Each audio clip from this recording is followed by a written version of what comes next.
Halo teman-teman semua, kembali lagi dengan aku di channel RR Instan. Oke, aku gak akan minta maaf karena kayaknya kalian juga bosan dengerin aku minta maaf terus gara-gara aku jarang upload. Dan di video kali ini aku akan menceritakan asik kayak ngedongin nih jadinya. Aku akan ceritain cerita masa lalu para iblis rembulan atas sesuai dengan janjiku di video sebelumnya. Jumlah seluruh anggota iblis rembulan atas itu ada 8 dan aku akan coba ceritain semuanya dalam satu video ini. Jadi jangan di skip-skip ya, supaya nggak ada satupun dari kisah mereka yang kalian lewatin. Oke, tanpa berlama-lama lagi, siapkan telinga kalian dan video pun dimulai. 8. Kaigaku. Kaigaku ini dulunya itu anak murid dari pilar petir yaitu Jigoro Kuwajima barengan sama si Zenitsu. Dengan kata lain, mereka saudara seperguruan. Dari kecil si Kaigaku ini udah jadi anak yatim piatu dan suka mencuri makanan sisa ataupun mencuri barang-barang untuk bertahan hidup. Dia juga dirawat oleh Gyome sang pilar batu, tapi sebelum si Gyome ini jadi pilar, bahkan sebelum jadi pemburu iblis, cukup lama ya. Nah pada suatu hari Kaigaku ini ketahuan nyuri uang kuil dan dia diusir malam itu juga sama semua anak mati asuhannya Gyome. Malam itu juga si Kaigaku bertemu dengan iblis. Tapi bejatnya si Kaigaku ini ngasih tahu keberadaan anak-anak yatim yang ada di kuil itu dan ngebiarin iblis itu masuk dengan imbalan dirinya sendirilah yang akan selamat. Kejadian ini gak ada di manganya dan cuman ada di buku Kimetsu no Yaiba Fanbook Official 2. Tapi aku udah nyari digitalnya dan gak ada sama sekali. Adanya bentuk cetak dan harganya ratusan ribu weh. Tapi untuk pembantaian anak yatim Gyome sendiri, di manganya ada dibahas waktu masa lalu si pilar batu itu diungkap. Oke, balik lagi ke Kaigaku nih. Setelah berhasil lolos sendirian dari iblis itu, beberapa waktu kemudian Kaigaku bertemu dengan Jigoro Kuwajima, sosok yang dipanggil kakek sama si Zenitsu. Dan kakek Jigoro kemudian menjadikan Kaigaku sebagai muridnya sebelum si Zenitsu. Jadi Kaigaku ini adalah seniornya dan si Zenitsu adalah junior. Kaigaku pun bercita-cita buat jadi penerus kakek Jigoro sebagai pilar petir. Tapi si kakek malah milih Zenitsu yang cengeng, pengecut dan bodoh kayak yang ada di episode waktu Zenitsu ngelawan iblis laba-laba di season 1 dulu. Karena hal itulah hubungan mereka berdua itu nggak akur. Hingga suatu ketika, tepatnya nanti ketika arts pelatihan para pilar, Kaigaku yang tengah menjalani misi menjadi pemburu iblis itu bertemu dengan Kakushibo. Di hadapan Kakushibo, Kaigaku merasakan ketakutan yang luar biasa dan dia dengan mudahnya bersujud memohon belas kasihan musuh yang seharusnya ia kalahkan. Ironis sekali kan. Padahal sebelumnya dia ngatain Zenitsu pengecut. Kakushibo pun nyuruh Kaigaku buat jadi iblis dengan ngasih darah Muzan yang mengalir di tubuhnya. Kalau nggak mau jadi iblis, kau mati saja. Jadi si Kaigaku ini yang ketakutan setengah mati, ditambah ia juga ngerasa kalau dia ini bisa jadi lebih kuat lagi. Dan akhirnya dia pun terima tawaran untuk jadi iblis.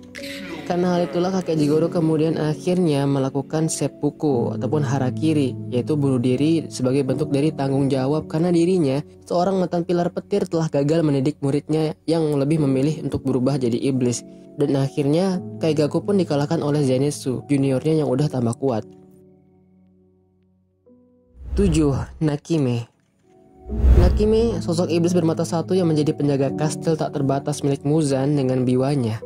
Waktu masih menjadi manusia, Nakime dulunya adalah seorang musisi biwa yang gak terkenal. Namun dari situlah ia bisa mencari penghasilan untuk memenuhi kebutuhan sehari-harinya. Sayangnya, Nakime ini nikah dengan maniak judi yang gak punya kontribusi sama sekali di keluarga mereka. Nah, pada suatu malam, dia dijadwalkan untuk memainkan biwanya di panggung tertentu. Tetapi dia menyadari nih, kalau suaminya itu mencuri gaun pertunjukannya. Lalu kemudian dijual dan hasil dari jual gaun si Nakime ini digunakan untuk main judi. Jadi si Nakime ini marah besar dan akhirnya ia membunuh suaminya menggunakan palu.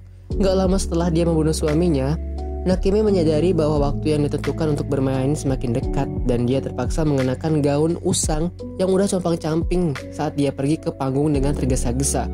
Luar biasa dia ini, seorang strong woman dalam artian lainnya. Dengan baju yang lusuh itu Nakime pun akhirnya tampil di panggung dan pada awalnya dia gemeteran banget, apalagi kan habis bunuh suaminya ya. Nakime masih merasakan sensasi ketika ia melakukan itu. Ya orang-orang juga pada awalnya gak ngehargain penampilan Nakime karena dandanannya yang gak menarik. Namun yang mengejutkan, suara yang berasal dari biwa saat Nakime bermain dengan sangat tegang malah begitu indah sehingga penontonnya menyukai penampilannya dan Nakime pun dibayar dengan sangat mahal. Sejak itu, Nakime mengembangkan kebiasaannya mengganggu itu, yaitu membunuh orang sebelum tampil di depan orang banyak. Anehnya setiap kali dia memainkan biwa setelah melakukan pembunuhan, penampilannya malah jadi bagus dan mendapatkan tanggapan yang luar biasa positif dari para penonton dan juga pemilik panggung. Nah, pada hari yang menentukan, dia memiliki janji rutin untuk tampil di panggung lain. Jadi, dia memilih seseorang untuk dibunuh. Tetapi targetnya tidak lain adalah Muzan. Muzan terkesan dengan keterampilan mencari Nakime, jadi dia menyelamatkan nyawanya dan menawarkan untuk menjadikannya sebagai iblis. Nakime pun menerima tawarannya, menjadi iblis dan naik pangkat, dan menjadi salah satu pelayan topnya si Muzan. 6. Gyotaro dan Daki. Gyotaro dan Daki ini sepaket ya, jadi aku gak bakal misahin mereka dari nomor 6. Oke? Gyotaro kecil tumbuh sebagai anak yang kekurangan, baik fisik, kasih sayang, maupun ekonomi. Gyotaro tidak diharapkan oleh ibu kandungnya, sehingga membuat dirinya sering disiksa. Gak cuma itu, Gyotaro juga sering dibully nih sama anak-anak seumurannya karena keadaan fisiknya. Ya, karena dia hidup di daerah yang mengutamakan kecantikan, gak beruntung banget ya si Gyotaro ini. Hingga suatu ketika, ibunya melahirkan seorang anak perempuan yang sangat cantik, yang gak lain adalah Daki, adiknya yang kala itu bernama Ume. Sejak saat itu, Gyotaro sangat bahagia mempunyai adik yang cantik dan berjanji akan selalu melindunginya. Gyotaro pun hidup dengan bangga dan bekerja sebagai penagih hutang, karena dia rasa cuman itu hal bagus yang dimilikinya. Sementara Daki sudah menjadi wanita panggilan sejak kecil. Namun tragedi naas terjadi. Daki dengan sengaja menusukkan tusuk rambut ke mata pelanggannya. Kemudian dia diadili dengan cara digantung dan dibakar hidup-hidup. Gyotaro yang saat itu baru pulang dari kerja pun sangat kaget dan langsung nangis jadi-jadinya ketika melihat tubuh Daki sudah gosong. Saat sedang menangisi Daki, Gyotaro pun ditebas oleh seorang samurai yang merupakan pelanggan Daki itu. Seorang perempuan tua mengatakan bahwa Gyotaro juga meresahkan karena selalu berbuat kekerasan waktu nagih hutang. Gyotaro pun tumbang, dan saat samurai itu hendak memastikan kematiannya, Gyotaro lompat dan menusuk mata perempuan tua menggunakan sabit. Dan selanjutnya, ia menebas tubuh samurai itu menggunakan sabit juga. Kemudian Gyotaro menggendong tubuh gosong Daki dan pergi. Lalu saat di jalan, Gyotaro bertemu dengan Doma yang lagi ngemilin tubuh manusia. Dan dari pertemuan itulah, Gyotaro dan Daki dirubah menjadi iblis. 5. Gyoko. Gyoko mempunyai nama yang beda ketika ia masih menjadi manusia. Nama manusia Gyoko adalah Managi. Dia lahir dan tinggal di sebuah desa di tepi garis pantai, desa yang terkenal dengan pemancingannya. Ketika dia masih muda, orang tuanya pergi memancing dan tidak pernah kembali, karena mereka tenggelam jauh ke laut. Setelah beberapa waktu, mayat mereka yang sudah hancur itu hanyut dan muncul di pantai desa. Setelah melihat tubuh orang tuanya, bukannya sedih, si Managi alias Gyoko ini malah mempunyai hobi dan daya tarik yang aneh dengan mayat. Penduduk desa yang sering melihatnya terobsesi dengan bangkai ikan yang dia temukan, membuat Managi dikucilkan karena dikira udah gila. Pada suatu hari, ada anak kecil yang ngejek-ngejek Managi ini gara-gara kelakuan anehnya itu. Dan anak kecil itu dibunuh sama Managi, terus mayatnya dimasukin ke dalam panci yang digunakan untuk memancing. Akhirnya kelakuan Managi ini diketahui sama orang tua dari anak kecil itu. Managi pun ditikam menggunakan tombak pancing bercabang dan dibiarin mati di tempat gitu aja.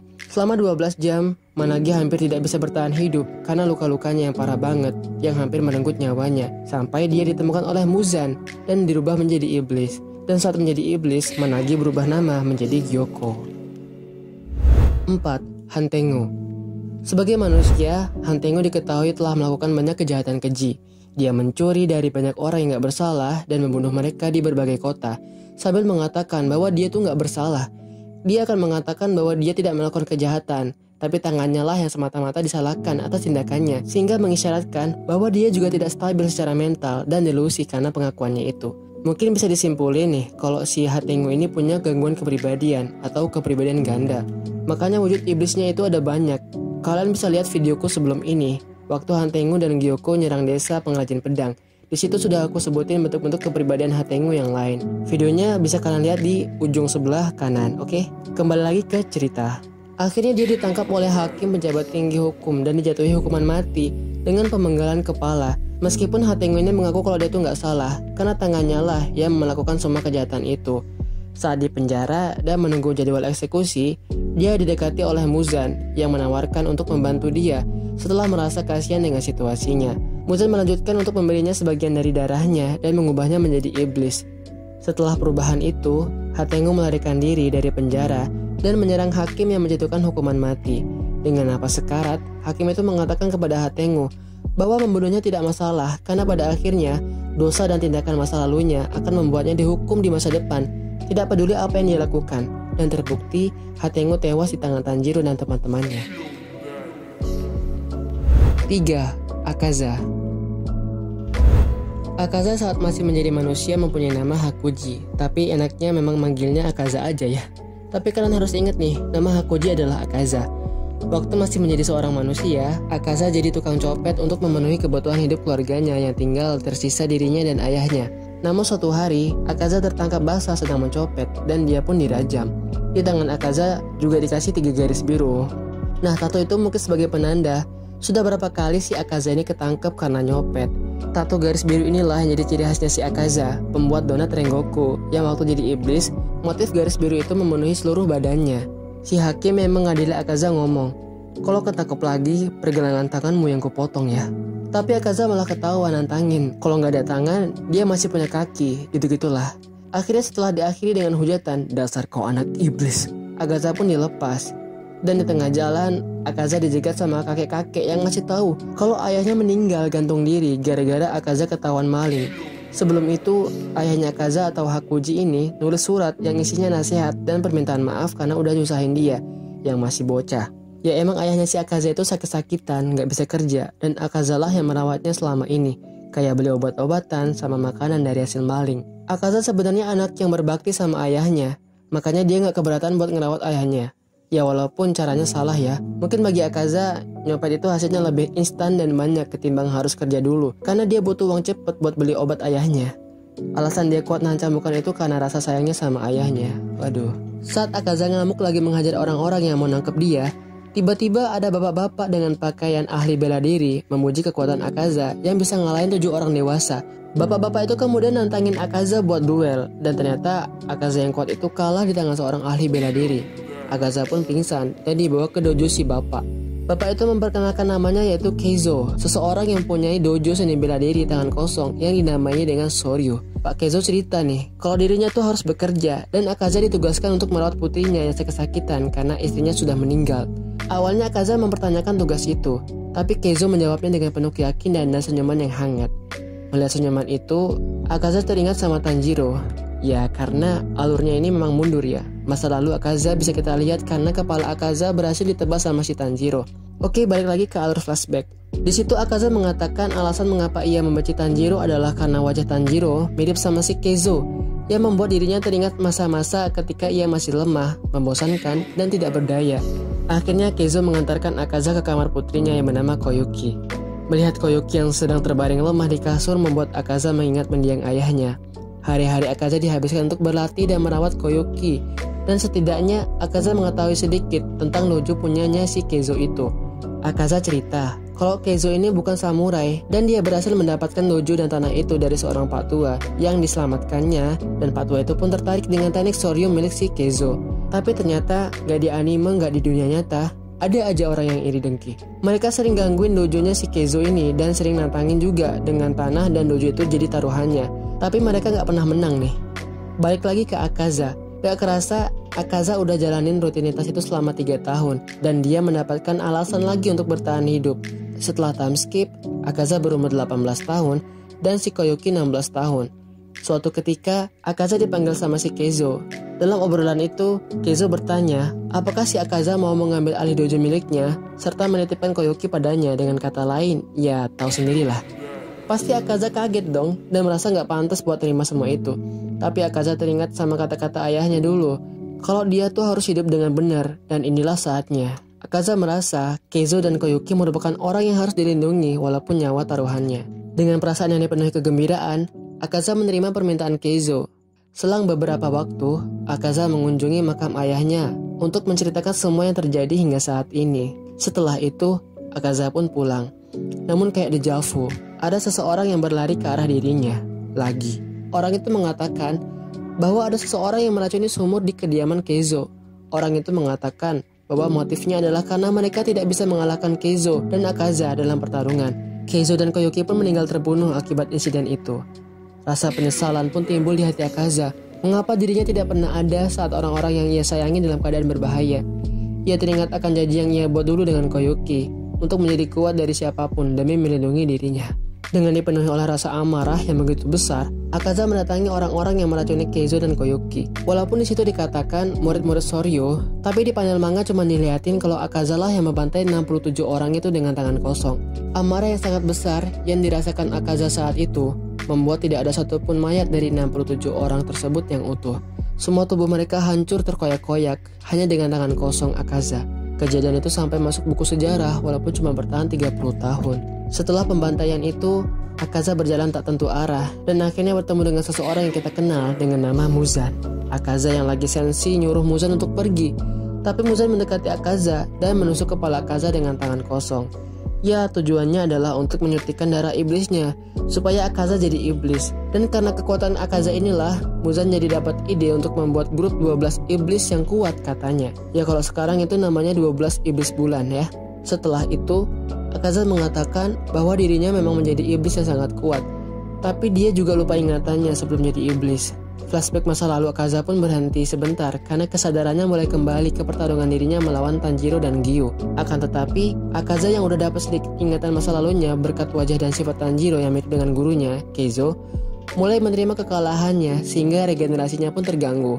Dan Akaza menggunakan jurus meledakkan diri. Tapi regenerasi itu secara otomatis berlangsung selama iblisnya sendiri masih ada sedikit kesadaran. Akaza sendiri nggak pengen badannya pulih lagi. Dan dia mulai melihat bayangan ayahnya, Keizo, dan juga Koyuki.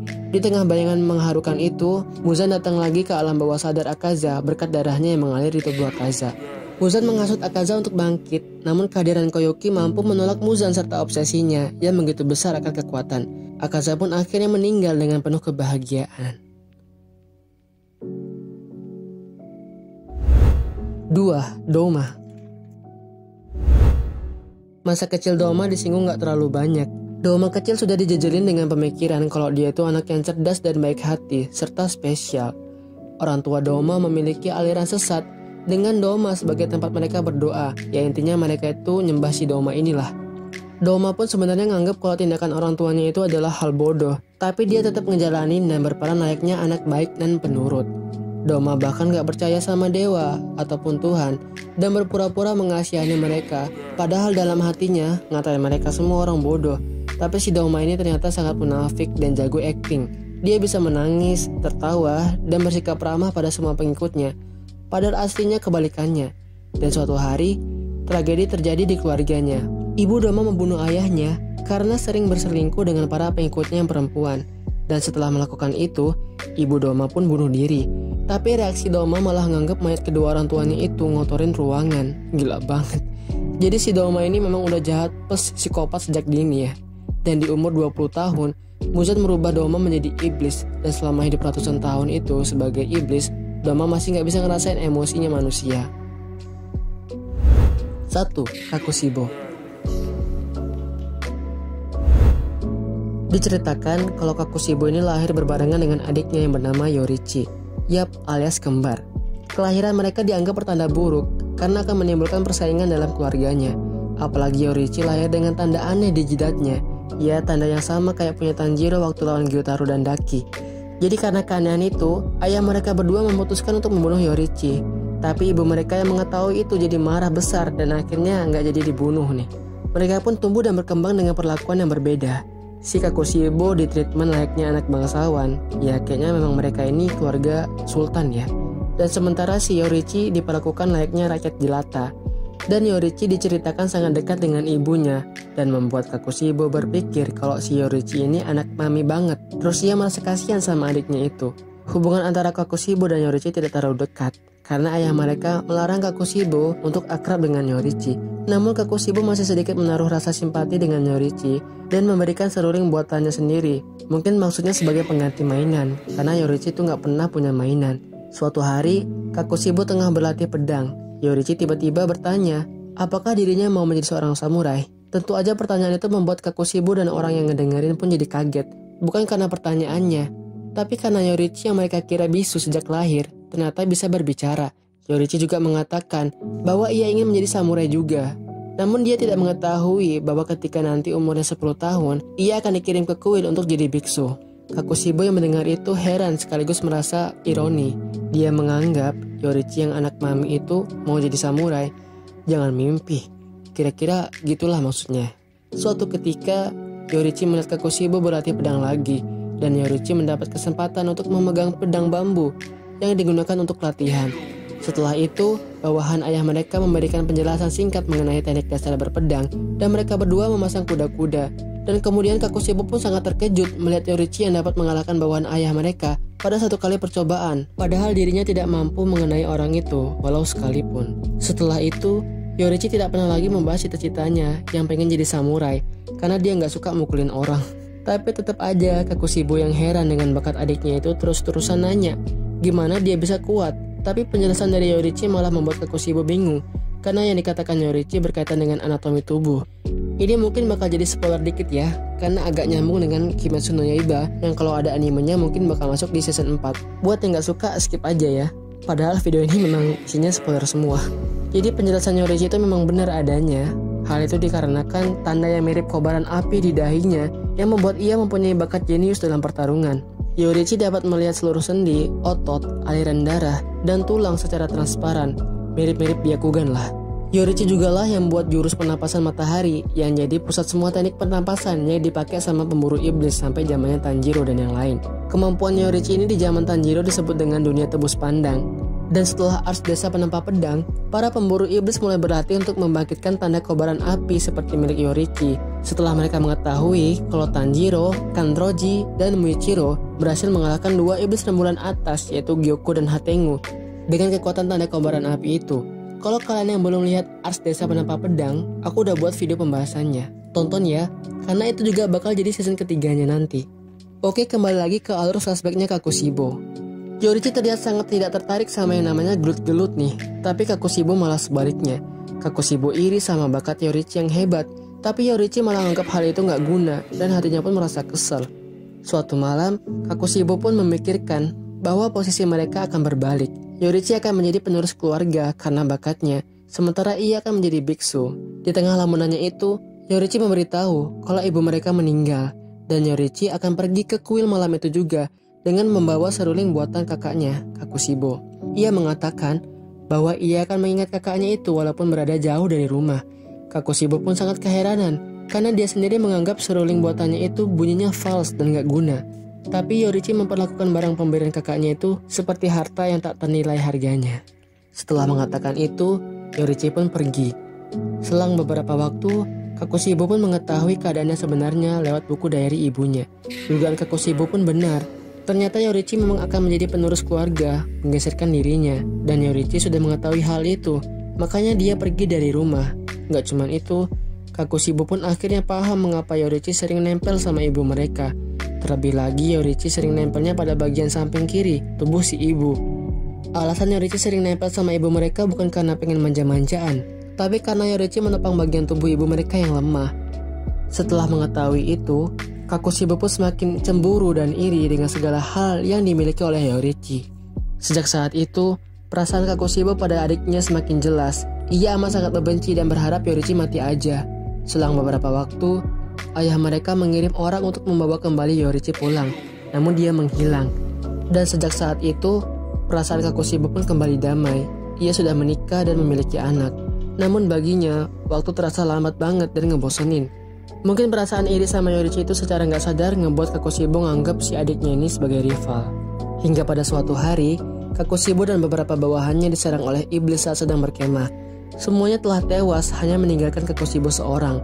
Yorichi yang telah hilang bertahun-tahun itu datang dan menyelamatkan dirinya. Dan bagi Kakushibo, waktu yang ia rasakan kini mulai bergerak lagi berkat kehadiran Yorichi. Perasaan iri akan bakat dan kekuatan yang dimiliki Yorichi mulai tumbuh lagi. Ditambah sekarang Yorichi udah bertambah kuat. Obsesi yang dimiliki Kakushibo itu membuat ia meninggalkan istri dan anak-anaknya dan lebih memilih jadi pemburu iblis dan pengen kuat kayak adiknya, Yorichi. Yorichi pun kemudian mengajarkan ilmu berpedang dan teknik pernapasan kepada siapapun. Tapi nggak ada satupun dari mereka yang bisa nyamain level si Yorichi. Jadi ia menyesuaikan teknik pernapasan mataharinya sesuai dengan kemampuan orang lain. Dan dari situlah teknik-teknik pernapasan lainnya pun muncul. Nggak hanya itu aja, para pemburu iblis lainnya juga mendapat tanda kobaran api kayak Yorichi, termasuk si Kakushibo. Tapi tetap aja Kakushibo ngerasa ia tetap nggak bisa gunain pernapasan matahari punya Yorichi dan hanya bisa pakai cabangnya aja. Walaupun ia udah terus-terusan latihan. Fakta mengenai tanda di dahi itu pun mulai terkuak Orang yang punya tanda itu walaupun dapat kekuatan lebih, tapi juga bisa memperpendek umur. Setelah mengetahui itu, Kakushibo pun kembali putus asa. Ia tidak punya masa depan dan waktu yang cukup untuk bisa mengejar Yorichi. Saat itulah Muzan datang dan menawarkan Kakushibo untuk jadi iblis sambil ngomong, keuntungan apa aja yang dia dapat kalau mau jadi iblis. Udah kayak sales aja ya. Dan setelah Kakushibo mendengar kalau iblis itu abadi dan bisa punya waktu banyak buat berlatih jurus pernapasan matahari, sehingga pikirnya ia bisa melampaui Yorichi, Kakushibo pun bersedia jadi iblis. Tapi pemikiran itu ternyata salah lagi, karena kemudian Yorichi muncul lagi di hadapannya setelah beberapa puluh tahun sejak dirinya menjadi iblis. Keadaan Yorichi sudah sangat tua, dan bagi Kakushibo, hal itu sudah termasuk melampaui hukum alam, karena Yorichi berumur panjang, tidak seperti pemilik tanda yang lain, dan selalu lolos dari kematian. Dengan perasaan marah, Kakushibo menebaskan pedangnya ke arah Yorichi dan membuat tubuh Yorichi terbagi dua. Namun di balik tubuh itu terlihat sebuah seruling bambu pemberian Kakushibo dulu, dan itu membuat dirinya teringat ucapan Yorichi dulu yang berkata bahwa ia akan membayangkan seruling itu seperti ia membayangkan Kakushibo, kakaknya. Bagi Kakushibo, Yorichi adalah obsesi terbesarnya, tujuan akhirnya, sosok yang ia kagumi dan ingin jadi kayak Yorichi. Tapi kenyataannya, semua pengorbanan yang ia lakukan tidak dapat mengantarkannya untuk selevel sama Yorichi. Setelah itu, tubuh Kakushibo pun hangus, menyisakan pakaian dan seruling Yorichi yang dibawanya hingga akhir hayatnya.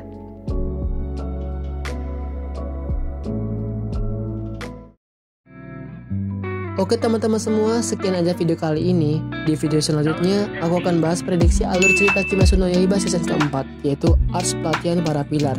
Terima kasih sudah menonton video ini sampai selesai. Sekian aja video kali ini. Jangan lupa untuk tekan tombol like, share ke teman-teman kalian semua, supaya nggak tahu isi video ini jadi tahu. Dan subscribe juga channel ini, supaya aku lebih semangat lagi nih buat video-video baru.